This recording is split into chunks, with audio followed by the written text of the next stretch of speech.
Hey, y'all. This is Rob with the Robb Report, courtesy of Filthy Rags Outreach.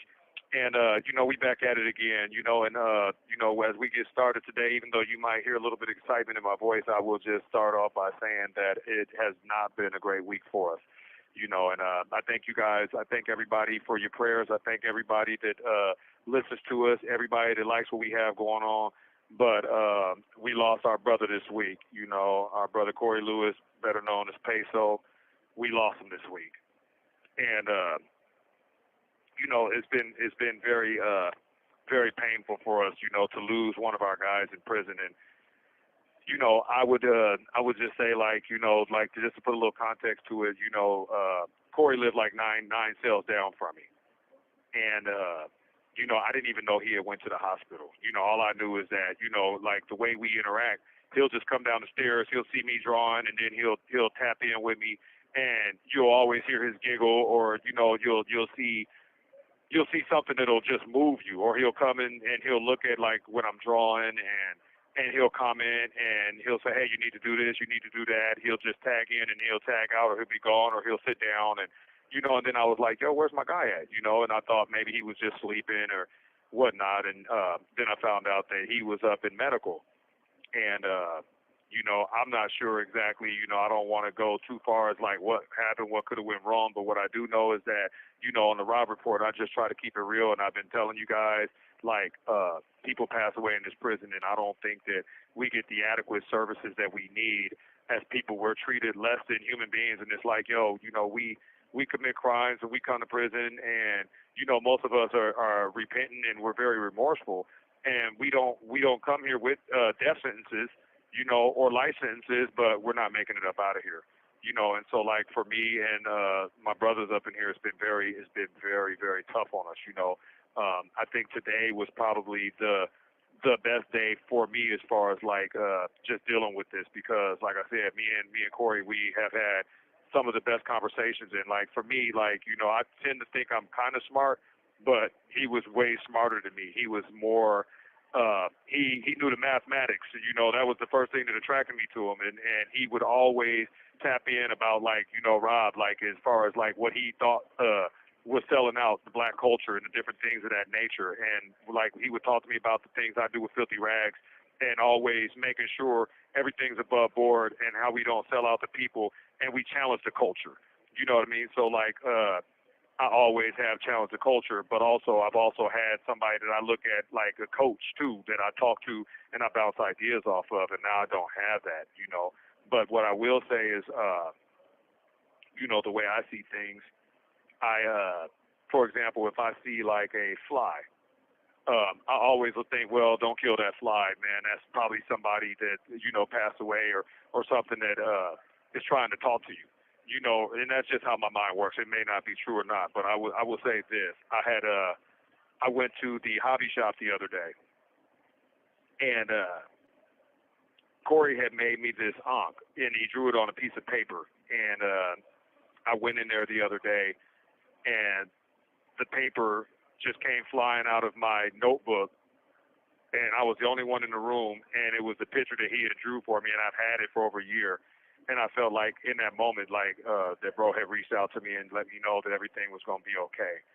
And I looked up in the sky, and I put my black fist up and start crying. But I felt like, he really touched me and let me know that things are going to be okay. But I'm just not really okay with that right now.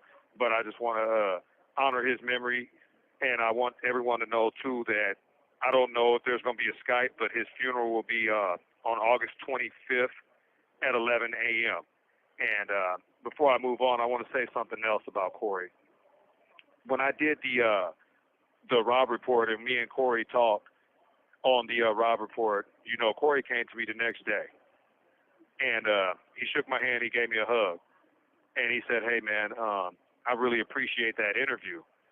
And he said, I want you to have something, and he made me a necklace. And the necklace was a beaded necklace with an ankh on it. And he said, Rob, man, I'm telling you right now, this is the last necklace I'll make for anybody.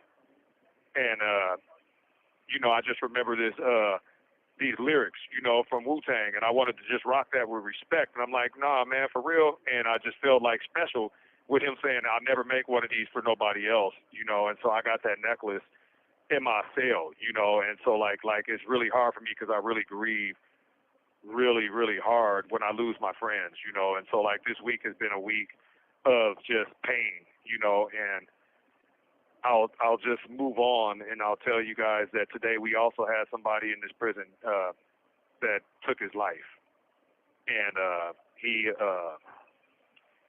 was in the trailers or whatever, and I'm not sure for sure if he had TB, but they had him basically quarantined all by himself for over a month by itself, and so like I can only imagine what his family's going through, and so like my heart goes out to that family. My heart goes out to Cory's family as well. I can only imagine what his mom has to go through, and going back to the guy that took his life today, I was in that situation where they isolated me and I didn't know if I was going to die or not, and so I can only imagine what that guy went through, being isolated, no one around, no one to see. Then they'll bring you your food and they'll wash your clothes every day and you don't know what's going on. And yeah, my heart just goes out, man. And I don't know what it's going to take for prisons to value the lives of us, but right now we are in a situation where I want anybody that's out there listening to understand, like, if you love your people and they're in prison, reach out to them. Like a lot of times on the outside world, guys expect their families to pay them or put some money on the phone or reach out to them or show them that they love them, but like we are really in a bad situation in here because like, and after I caught my COVID, I know that I have to fight for my life to make it out of here alive. I'm under no illusion that I can just make it up out of here, and so I'm trying to have that conversation with other brothers. Like, we have to value each other. We have to value every day that we're alive, and we are fighting for our right to exist. We're fighting for our rights to live, and that's why I went on a diet and I just watch what I eat, and it's just all bad, and the devil is definitely active right now, so I wanted to put that out there. As I move on, I wanted to read something. that I read, and it's in a magazine. I'm not sure if people are familiar with this magazine, but it's Kite Magazine, and there was a rapper named Young Dolph, and he got killed a while back. I believe he was like from Memphis or somewhere like that, and nobody really knows what happened. It's all speculation. But I want to just read something that I read in this article, and I'm going somewhere with it, so just follow me. It says, Dolph was the type that wanted to be in position, just to be able to put others in position and make life better for his family. Sometimes I think about how we street dudes think and get sad. Why are we so quick to go to violence against each other? We can all be at the point where we don't have nothing, ain't gonna gain nothing, and we'll still figure out a way to be at odds. Instead of focusing strictly on how to better our situation, what we have to do is hold everybody around us accountable for being a man. You want to progress in life? You want to live good, right? How is beefing helping you get to that point? Respectfully, those who stay in beef have no life, have no vision, have no plan. That's why they want to be the toughest dude alive. They need recognition of others and don't know any other way. But what they don't understand is having that heart, that fire, that will to be recognized, even if your life depends on it, is the main element of reaching success. You can accomplish anything with that fire. The same way you say the crew from the next block can't F with you, and you go hard, letting it be known. Imagine if you channel that energy into anything positive, making everybody else in that lane the op for the sake of success. Then you can go as hard as you want. So yeah, I just wanted to share that with the people out there, especially the kids out there. Like, there's so much violence out there right now. And another thing that, like, guys don't know is, like, there's guys up in here that have life sentences, and they may have killed somebody. Let's just say they killed somebody or they got assaults, and they have life sentences. And these guys are fighting every day to get the hell up out of here, right? But it's like, we're fighting to undo what we've done. You know what I mean? And so, like, these guys will break you off. And so if you're listening out there, it's like, man, think before you act. Think before you react, because they're waiting for you to react, and then they're going to break you off. Then they're going to have you in here every day going to the law library trying to figure out how to beat the courts, how to get out of here. I've seen the strongest men in here, the hardest dudes in here crying because they don't want to be here. You know what I'm saying? But they're hard on the streets, but they don't want to do the time. They don't want to be here. You know what I'm saying? Nobody wants to be here. So let's just be real with that. You know what I'm saying? I don't care. Nobody, well, actually, there are people that want to be here. I'll be honest. There's people that have been here so long that they said they don't see themselves back in society, so they have been resigned to dying in prison. But the average person that wants to go back out there and have a life, he does not want to be here. You know what I mean? So whoever's listening, if you're a parent, if you're listening, play this for your kids to hear it. You know what I'm saying? Because a lot of these kids think they're hard or they're beefing or they're out there on Twitter and they want to get down with these guys. But guess what? When they come to do this time, they don't want to do it. You know what I'm saying? I see guys in here that got murder beefs and they got time, and then I'll be like, yo, what's up, bro? How you doing today? And they'll be crying, I just want to go home. But guess what? You're not going home. You know what I'm saying? So you still got to do that 25 years that's in front of you. You know what I mean?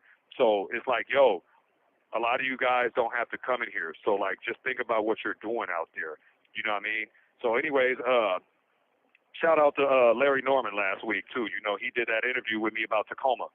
And one of the things that I thought he really broke down was, like, how that war on drugs, you know what I'm saying, the crack cocaine era and stuff like that started pushing the violence in the inner cities and the different things of that nature, you know.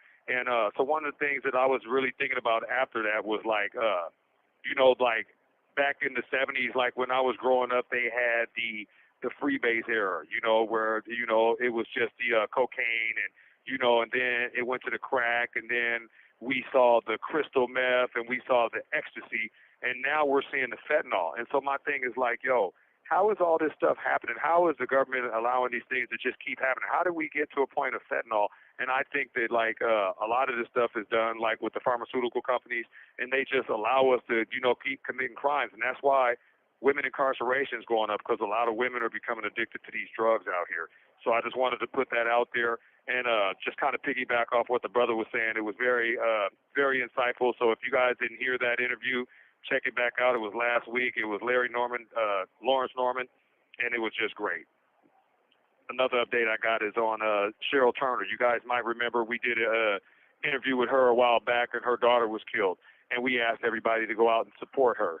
So she went to court this last week, and thank you everybody that's tapping in on Skype, that's seen the updates and tapped in on Skype, because that's the type of accountability that we want. We want people to tap in, because my mom even asked me, she said, well, how can you get her justice?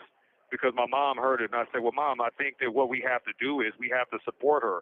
And when people see that we support her, when they see people Skyping in and these different things, they're going to know she has support, then they're not going to railroad her. Then they'll get serious, and they'll say, hey, look, you know, she has backing. And so what's happening now is that they are talking about charging the girl with possibly murder one, you know. And so like I was telling my bros in here, I said, hey, you know, I know that Sherrill thinks that that'll be the justice she needs. I said, but once that girl's sentenced, that's when the work for the filthy rags really starts, because that's when we have to get with Sherrill, and then we have to try to find a way to get with the girl that's going to get convicted, and we got to find a way to have real restorative justice.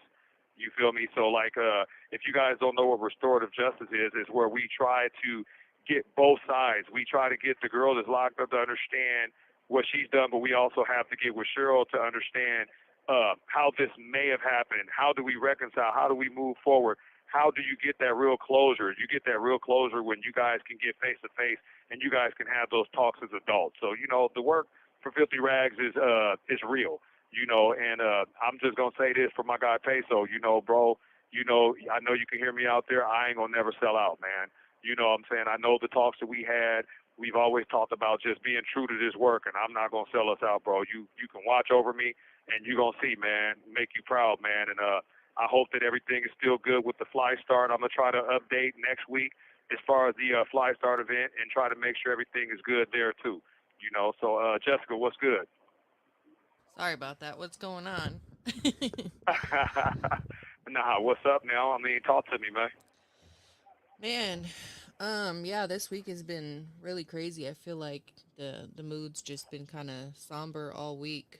You know, just with Cory passing, I think that's kind of been kind of the main focus of everybody this week. Not much Right. on the Filthy Rags outreach front. Everything's kind of been on a hiatus this week because of that. You know, and we're doing something special for Cory's funeral. You know, I don't know. I probably am not going to say anything, but I do want to say, you know, my thoughts and prayers are with the family, and my heart is just hurting, and I believe that somebody needs to be held accountable.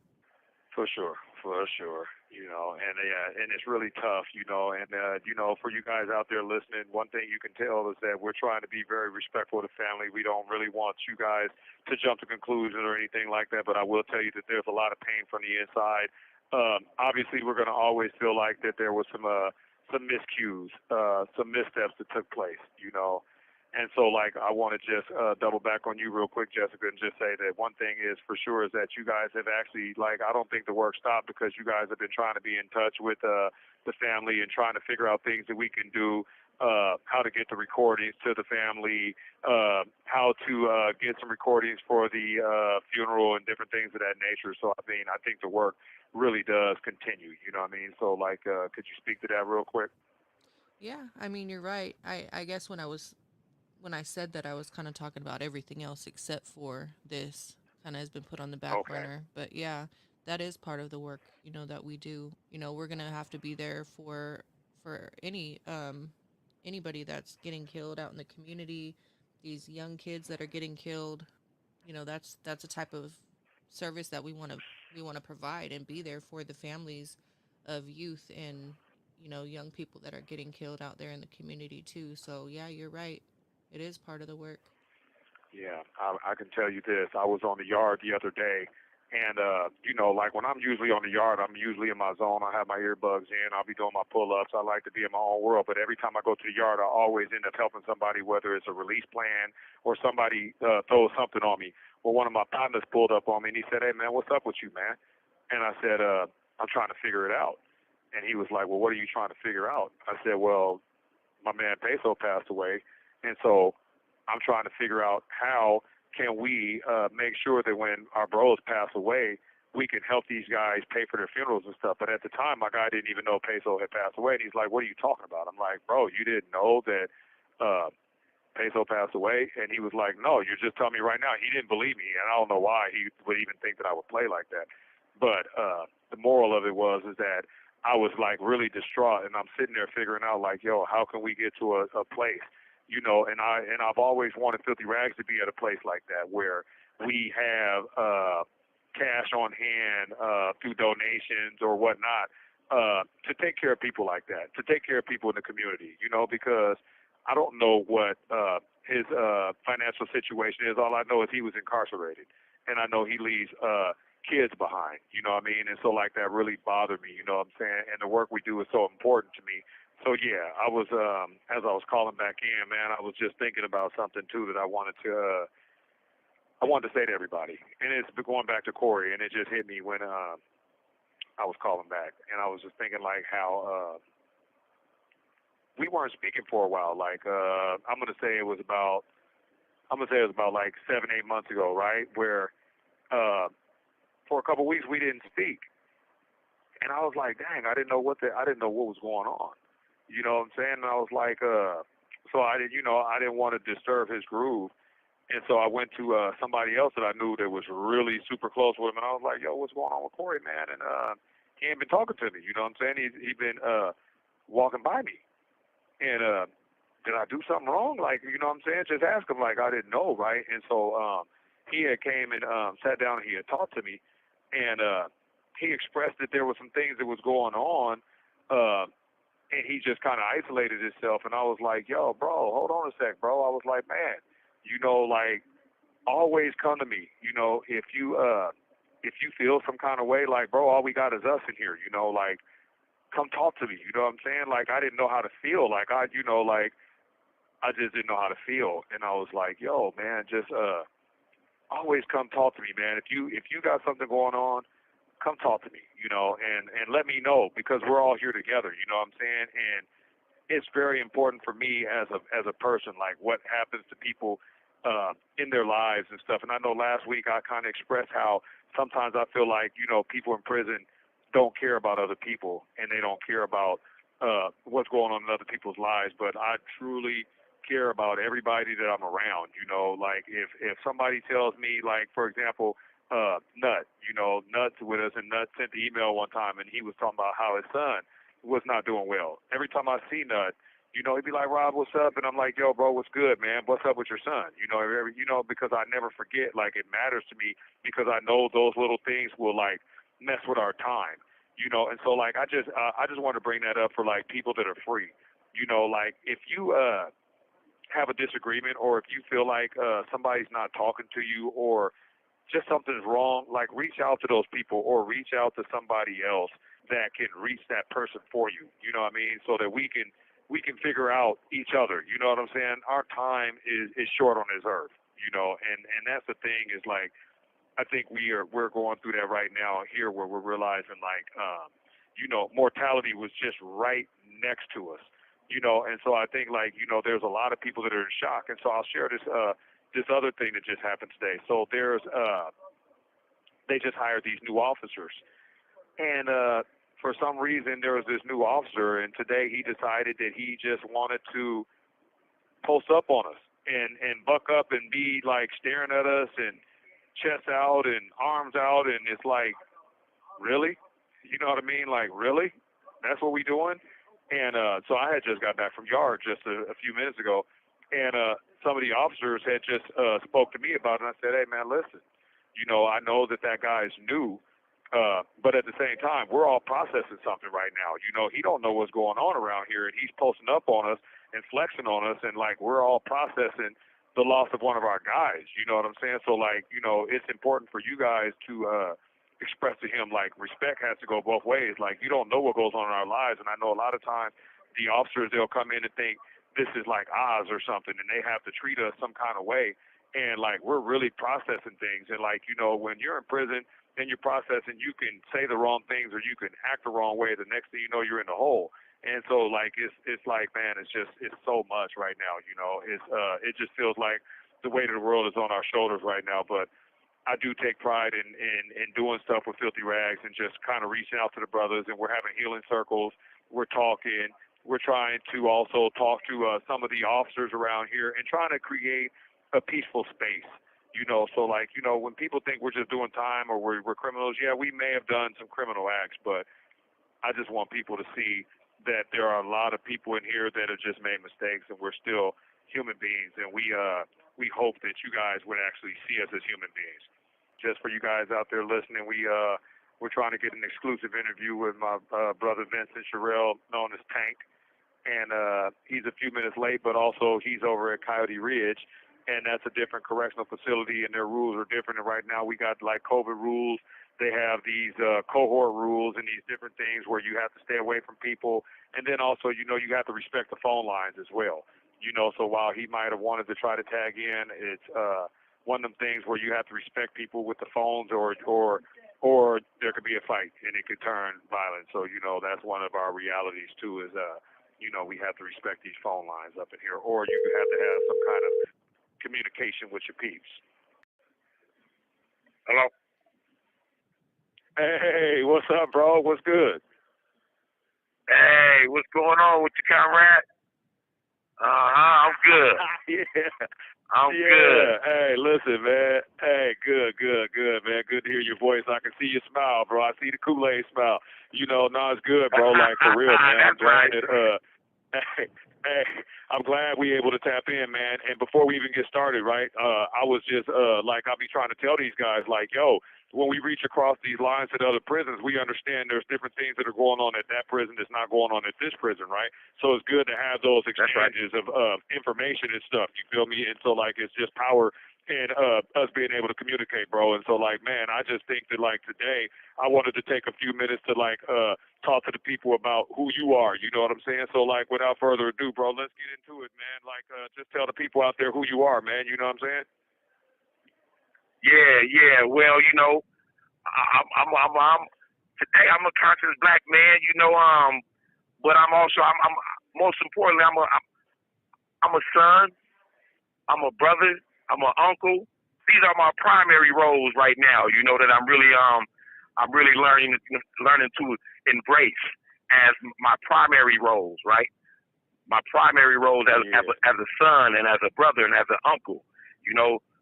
To my family first and foremost, and then to my community. I'm I'm an activist. I'm the concrete root activist because I'm out front. You know what I'm saying? Inside here for my brothers. You know, I'm out front inside here for my brothers, and I'm embracing my role now as an elder. You know, at 51 years old, and being incarcerated for 28 years. You know, I'm really growing into that role as an elder. So, and in that role, we just present, right? I'm learning to be present, for my brothers. Yeah. Yeah. And for sure. Yeah. A lot of growth and development, as you know. But so that's a little bit about me. That's just a little bit. But I'm sure your questions is going to even crack open more. To bring out, what that really is, what that really consists of, right? Those roles that I'm talking about. So I'm just waiting for your questions, bro. I'm just waiting for your questions. Yeah, no, and it's good, right? Because like you probably didn't get to hear, but last week we talked about you briefly, you know what I mean? And I was able to tap in with your moms and your sisters, and man, touch my soul. And one of the things I wanted them to know was like, when I first felt like, how you seen something, and you was willing to give up your title and give me the title. And now to this day, we both hate titles, you know what I'm saying? But you were able to see something and say, look, I'm going to invest something into him and build, you know what I mean? And so like, I wanted you to just talk about what that was looking like and how you've been able to help people like myself, or you see special talents in people and cultivate that, because you got Blaze out there and different people that you were touching, you know what I mean, that are successful. They got good voices, they got good passion, and you be seeing that stuff. And so you've mentored a lot of people and brought people to another level of consciousness. And I just want you to kind of just talk about that for a second. Yeah. Man, you know me, I was just trying to be a good comrade, bro. That's all. I didn't even realize I was doing any mentoring. I wasn't doing any mentoring. I was just trying to be a good comrade. You know what I'm saying? And because that's what somebody was to me. And so there's going to be one name that I'm going to talk about, and that's Rhino, Byron Lewis. And I'm searching for this brother, because that's the brother that literally mentored me. You know what I'm saying? When I was at Column Bay, you remember when we was at Column Bay, and that brother had been in the system for a minute. He's older. He was older. He's been in the system. You know what I'm saying? Longer than I was at that time, and he's wiser. And he recognized in me that man Tank. He said, "Look," he said, "it's y'all turn now. It's y'all turn." And so he started pouring into me all the ingredients, handing me the tools that I need. You know what I'm saying, for that role. And so I was being mentored at that time, and what he brought me was, because as you know, we didn't have BBC at Column Bay. We didn't have the Black Prisoners Caucus at Column Bay back in the 90s and in the beginning of 2000s and even in the mid 2000s, right? We didn't have Black Prisoners Caucus. We had the Cultural Unity Organization. But what Rhino had brought up there, because Rhino had been to Monroe, Rhino had seen the political, Rhino has, he realized the political power of BBC, and he was wanting to bring that here, but not in his name, but in principle, right? Because he knew that Colin Bay at that time wouldn't be receptive to the Black Prisoners Caucus, but what they were receptive to was what they already had, was the Cultural Unity Organization, which was only putting on events for like Martin Luther King and Juneteenth, right? So, but he recognized that look, y'all gonna have to sit in these seats now as the leaders, of this organization, and talking to administration, sitting at the table across from administration, because we wasn't always sitting in those seats in front of administration like that there, because we didn't think that wasn't who we were then. Administration was the oppressor. They were our enemy. So we didn't see no value in sitting across the table, with them. In no form or fashion. But it took Rhino to actually show me, the politics of government, of those, not on no street culture shit, but of the politics of of the world and how things are run, how the systems are run. And so you have to sit across from these people, right? So at that point, I said, look, if I'm gonna do this thing, then I'm bringing my comrades. I'm not gonna feel comfortable doing this, without my comrades.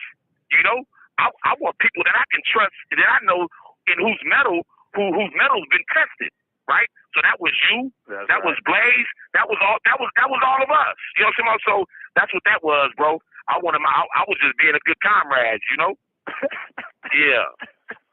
Yeah, right. I feel it, man. I feel it, right? And it's like, because me and you stay in touch and stuff, and then one of the things that I notice is that, like, straight up, bro, like, even though we've been separated, like, I've never really been big on titles. Like, it's like, bro, I'm just who I am. You know what I mean? A title can't make me, you feel me? And then, you broke down a whole different aspect of, like, titles and, like, Eurocentric type stuff, you know what I mean? And so it's like we're still on that same wavelength, even though we're far apart. But, I got a lot of that stuff from you, bro. You feel me? What you think about that? Oh, yeah. Well, just like I say, as far as those brothers that was pointing to me, you know what I'm saying? They were giving me history about who we are as a people, and had me studying, and had me reading books, suggesting I read this book and that book and that book. And so I was reading our culture, and in that I began to see our cultural values, right? And in our cultural values, there wasn't these. Of course, there was kings and things like that, but more important than that, there was the community, there was the circle, right? And so, and then knowledge of self, man. I just started just taking in knowledge of self, man, knowledge of who I am, and then those transferring those skills that we had in on the streets, because not even. Okay, let me just say this. You know what I'm saying? This is what it is. On the street, man, it's not with the structural gang culture. It's not all bad, right? Of course, the crime and the senseless violence that we were committing out there. But as far as us as who we were as black boys, you know what I'm saying, and developing into these men and under these values that we had, as far as trusting one another and being loyal to one another and loving each other, because there was love, right, in our generation. So, you know what I'm saying, that was on display. Real love was on display, and I don't know, you know what I'm saying, now it's not so much. So those values, those cultural values, and then look, we didn't have to come to prison to be no damn leaders, because we were already that. We were already respected, you know what I'm saying, cat soldiers in our community and in the structural gang culture. So I didn't feel I need to come to the prison to take no title of these organizations, anything, because I was already coming with leadership, right? Brothers from my tribe, from my structural culture was following me. So I had that, but now I wasn't going to be. But this is the thing, though. My leadership style wasn't going to be like no European. You know what I'm saying? Or Eurocentric. It wasn't going to be Eurocentric. It was going to be, you know what I'm saying, rooted in Afrocentricity, right? Collective. You know what I'm saying? Community. So once again, back to, I was just trying to be a good comrade and surround myself with, you know what I'm saying, with y'all. And y'all have me and I have y'all, you know what I'm saying? And so we didn't need them titles. We were who we were, right? We were who we were. And so hopefully today, man, that we can really get away from Eurocentric structures, hierarchies, you know what I'm saying, and be more about horizontal and collective leaderships, and doing that beside our women, right? Not behind, not in front, but right beside our women. You know what I'm saying? Because that's what it was. You know what I'm saying? Our great leaders in our culture, you know what I'm saying? Just like they say, behind every black man, you know what I'm saying? You know what I'm saying? I mean, not behind, but beside. You know what I'm saying? Was a strong black woman. You know what I'm saying? And so those are the titles, right? Getting back to who we were, and I like to think that I got a lot of this European about me. You know, I like to think so. So check this out, bro. I wanted to switch gears on you just real quick, because on my way, when I was coming back from work, I seen Jamal. He told me to tell you what's up. You don't probably know him as Jamal. We used to call him Ryder G back at the Bay. You know what I'm saying? But he goes by Jamal now. He's on his grown man. And as we was sliding, he was telling me how he's scared because of all the violence in Washington State. And so, like, you know, they just did the Davis case last night. They rejected that. And so, like, cats is feeling like, yo, we're stuck and different things of that nature because, you know, a lot of us, we put our faith in the hands of these lawyers or legislators. I don't personally, you know what I'm saying? I think we take destiny in our own hands. But what I wanted to ask you was like kind of like a two-pronged question. You know what I mean? Like, I want to know how you see the world and the violence now, because the way I see it, like when me and you fell, you know, I think it was like a different kind of violence, you know what I'm saying? Because we were like in that war on drugs era. So a lot of us were fighting for territory. We were out there drinking alcohol or doing weed or different things of that nature, and we weren't really using our brains when we were committing the crimes and the different things. We were just trying to represent this blue or trying to represent the Crippin or whatever we was coming from. And now it's just kind of taking a different life where a guy gets on the Facebook or he beefs with him or says this or that, and now I got to go take your life, and now we have all this crime. And I just want to know, like, realistically, how do you see things? You know, you might not have to see it the way I see it, but how are you seeing what's going on out there, and do you think we're doomed? I don't think we're doomed. I mean, it's always hope. You know what I'm saying? In a generation that's underneath them. You know, I don't want to not you know, just not deal with my brothers that's out there doing that, right? And just say they hopeless and just counsel them out, right? Ostracize them and just as being, I can't do that, you know, because as you know, they'll listen. You know what I'm saying? There's a way we can get their attention, right? And that's right. But I just like to focus on the babies as well, though. You know what I'm saying? To stop them from actually, because it's cultural, right? It's cultural. So it's like that. I know you get to that downriver theory or something, right? They say there's, you know what I'm saying, a doctor, you know what I'm saying, a doctor is on the side having a picnic with his family, and a body come walking downriver, you know what I'm saying, and then another body, and then people are panicking like, oh man, you said somebody get up in there and say that body, you know what I'm saying, and he says he's a doctor, you know what I'm saying, and so they say, well, you gotta help those bodies, and so he just started taking off running upriver, and they was like, where are you going? And he said, man, I'm going to see, you know, say why these bodies is coming down this river, you know. So I think that to say that is, you know, it's kind of like getting to the root of why those brothers is doing that. Now, you know, hey, I'm also offended when folks say it's something wrong with us as a people. You know what I'm saying? There's no fathers in the home. Yeah, all that's true. All that's true. But there's a social problem. There's something, you know what I'm saying, inherently wrong with this system. So that's right. You know?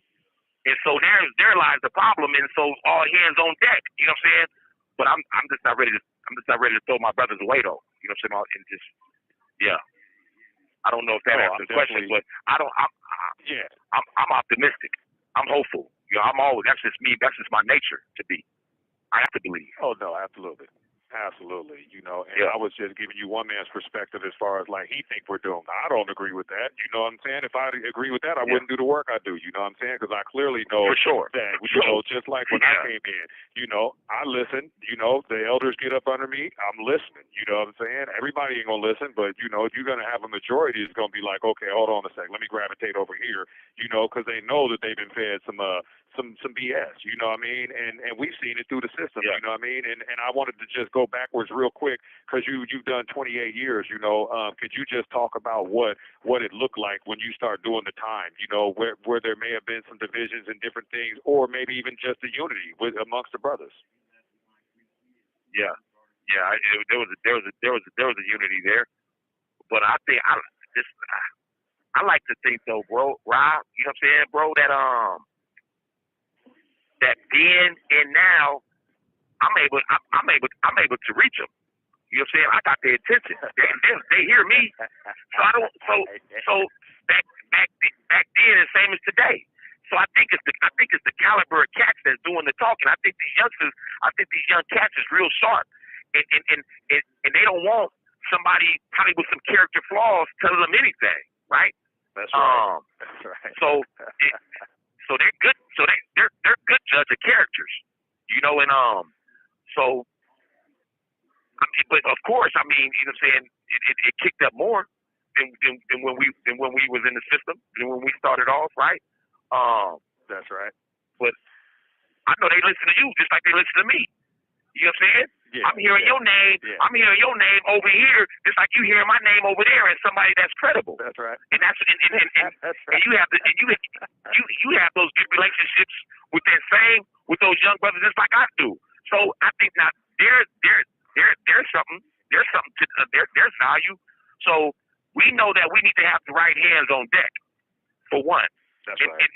And what it is, as you know what I'm saying, there's a whole lot of hands on the pot. Cat Daddy, get your hand off the pot. You don't need to. And I think that we need to be able to say that. I think we need to be able to call that out. We have to call that out. Yeah, we have to call that out. That's right. Our leaders, that's leadership. That's right. Because whether we like it or not, you know what I'm saying, how it is as far as, I would like more collective leadership style and everything. However, if we are being chosen to be that leader, then we just have to accept that. You know what I'm saying? We have to accept that, right? Yeah. For sure. And yeah, I definitely I'm digging what you're saying, bro. And one of the things I want to also say too is like a lot of people don't know, like, okay, yeah, like, you know, you find the leaders and all that stuff, but you also have a reputation. Like your name is Tank, dog. You know what I'm saying? Like you're a big deal. You feel me? And so we don't have to go into the backstory of why you're a big deal or who you did or you know what I'm saying, the different things that happen in the prisons. And like, you know, when you see you're like a big grizzly bear. It's like, bro, stand down or you might get hurt. You feel me? But I say all that to say, you know, if you could just talk about who you were then compared to now, you feel me? Yeah. Ain't no doubt we were trying to live. We were living up to those reputations, those names. You know, that we was living up to that, and so that's what that was as a young. I was toxic. You know, I was a toxic young dude back then, like we were. But at the same time, I was a lovable dude too to my comrades. You know, and so that's right. And so that builds a reputation, that builds status, and that's who you are. That's who we are, right?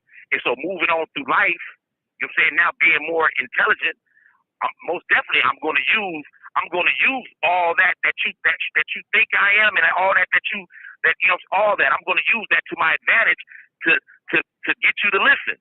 So I wasn't one of them dudes that, you know what I'm saying, like, man, I'm about to, you know, I respect the brothers that go through the name change, but Tank is relevant, so I'm going to use that. I'm going to strategize with that, right?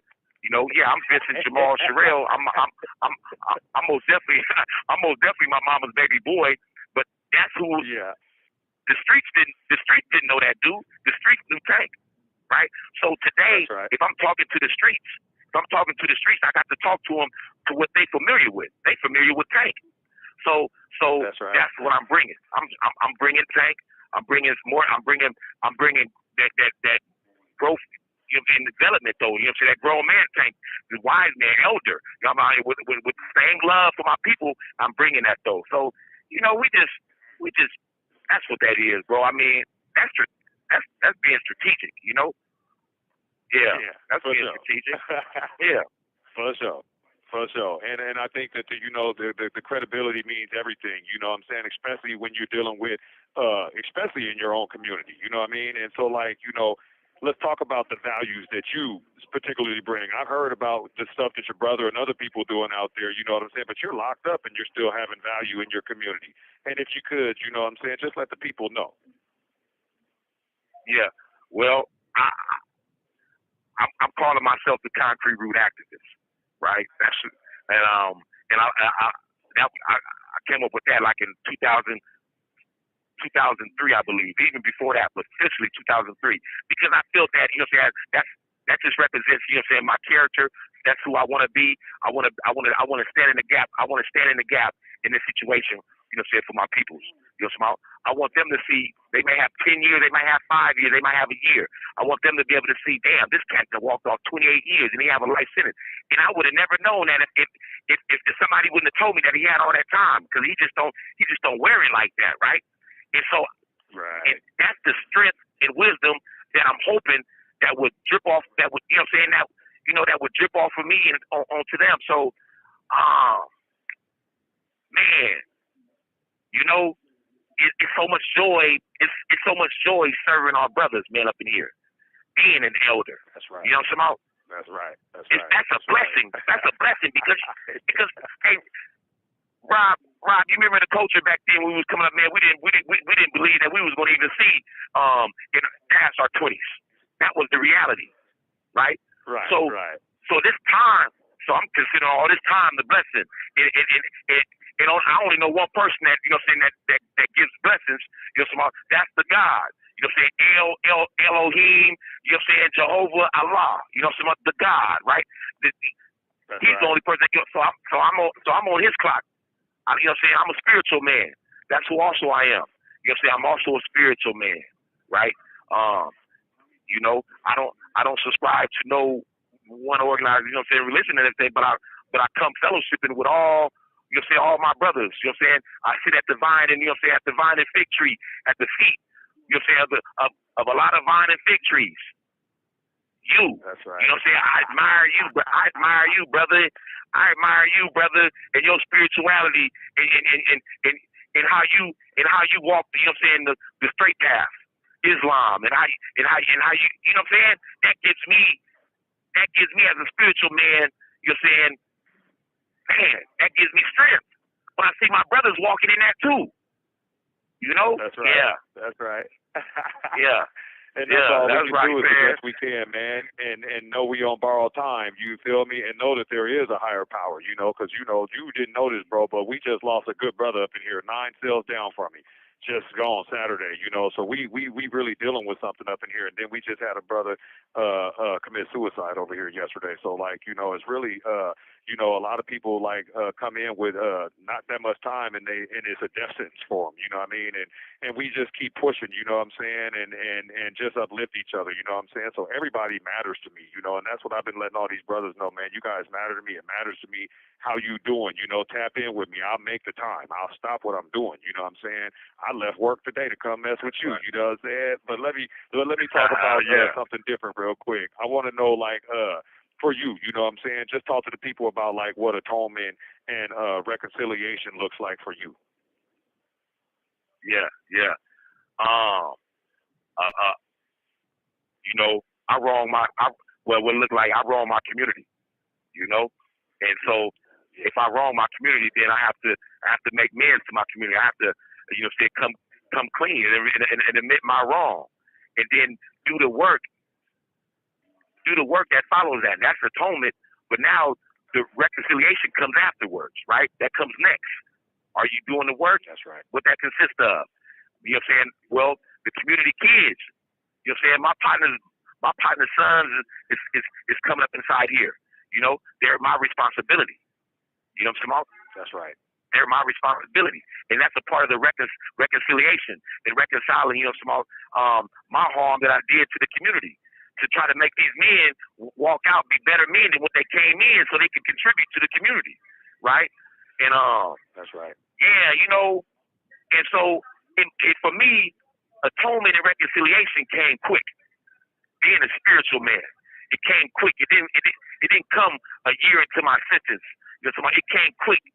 They went out there in the streets, waking up, you know what I'm saying, from the midst of that sherm smoke, you know what I'm saying, from the midst of that gun and sherm smoke, and here it is, I'm in the county jail, and I don't have all my faculties, but I have enough to where I hear, you know what I'm saying, the God telling me, you know, man, you have to make this right.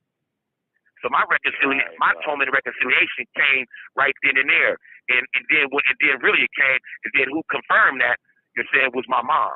This woman dropped her life to come back to Tacoma, Washington from Richmond, Virginia, running away once again because she ran from Oakland with her family up to Washington. You know what I'm saying? In the 70s, in the midst of that struggle, only to run into it and then to see her sons is in this, and then us getting her away from this because we didn't want anything that we were doing on the streets to land on her doorstep, right? And so she moved. So here's a woman that's been running, and I feel bad about that. But this woman dropped her life in Richmond, Virginia, came down to the county jail in Tacoma, Washington, behind some windows and looked at me in the eye and said, "Son, did you do this?" Now I know, you know what I'm saying, I know I'm, you know, you just don't say anything on these phones because you know these phones is wired. But I looked her in her eye, I dropped the phone, I looked her in her eye, and I gave her the correct head nod, the head motion to let her know, and she said, "Take responsibility for your actions, son. You're so like a man." Yeah. Yeah. And that was day one. So my atonement and reconciliation started right then and there. My trial strategy, my trial strategy changed and everything that day. I had to tell the public defender, like, "Look, man, just don't let them kill me. Just don't let them kill me while my mama living. Let's go up in here and do what we need to do. You know what I'm saying, to make this right. You know what I'm saying, give those, you know what I'm saying, look those families in the eye, the community members, you know what I'm saying, in their eye, and let them know that, you know what I'm saying, here's somebody that's remorseful. You know what I'm saying? Yes. Absolutely. And that mama forgave me right then and there when she gave, you know what I'm saying? So my atonement came, and after that, man, I didn't have no choice but to continue down that path, right? Right, for sure. So that's what atonement and reconciliation look like for me, bro. And you've been seeing it, just like I've been seeing your atonement and reconciliation. We see it. We know what it looked like. Yeah. We know what it feels like, you know? Yeah. For sure. For sure. Hey, listen, bro, check it out. I'm going to do this. I want to do something real quick, and I want you to know, like, if we get disconnected or anything, I want you to call back and answer this question. There's a question I want you to answer for the people. I want you to tell them something that you want everyone in the world that hears this to know about you. But that's if we get hung up, because I want to lead into another question real quick, because when we were talking about the reconciliation and we were talking about like your court and stuff, I remember I was just talking to Larry Norman the other day. So, you know, one of the things he was saying is when your name came up, he was talking about like that there's still pain in the community. And so I immediately punted back on him and I said, okay, but check this out. You know what I'm saying? A lot of times what happens is that when we go into these trials or we go to these courtrooms and these different things, you know, the judges will always put a barrier between the person and the victim by saying, nope, you can't never talk to that person. Which means that you can't never really sit down and have a heart-to-heart and at any point, like, because you're restricted by the courts from ever really having any further. You have 60 seconds remaining. Outside of that court. So I want you to call back in. I want you to talk about that. You know what I'm saying? Because my thing is I feel like that there should always be within the community people that's going to put us back together with the people that we harm and say, here, let's sit down accountably. Let's talk to these people. You know what I'm saying? And let's try to get some understanding. You have 60 seconds remaining. You'll never get that real closure any other way. So I want you to double back in, and I want you to respond to that. All right. I want you to also end by letting people know what they need to know about you. Bro, I love you, man. You know, y'all stay safe up there, and we will continue to stay in touch, bro. No, Rob, I really appreciate that question. That question right there goes straight to the heart of what's wrong with this, with the system. You know, that's been wrong for a long time. Because, you know, our people's been harmed in this system from the very beginning, from its inception. Our people have been harmed. And so that harm has only carried over generationally, right? And so the harm is going to continue to happen in this system until true atonement and reconciliation happens with the system. But just speaking from my own personal experience is that I know that there's still deep pain, you know what I'm saying, in my community, you know what I'm saying, that was caused by me and others who was in that life. But I know that my people just don't hate me and want to see me get what I need in order to be better, in order to reconcile that harm, to be able to fix that harm. And the system don't allow that. You know, there was a little bit of that going on, just like I was explaining during the sentencing phase of my trial, where I was able to speak, you know, stand up and apologize for, you know, take responsibility and for the response, you know what I'm saying. But not everybody, you know, it was just more. It was more people that was harmed than just, you know what I'm saying, than just the mothers, right, who spoke and forgave me. There was other mothers who felt, you know what I'm saying, felt the way, right, and still feel the way, you know. But nah, I think that the transformative justice, I stand by the transformative justice principles and everything. That the system is not going to fix us. We have to fix us. And that's what justice look like. That's what healing look like. You know, and so that's what I'm open for. And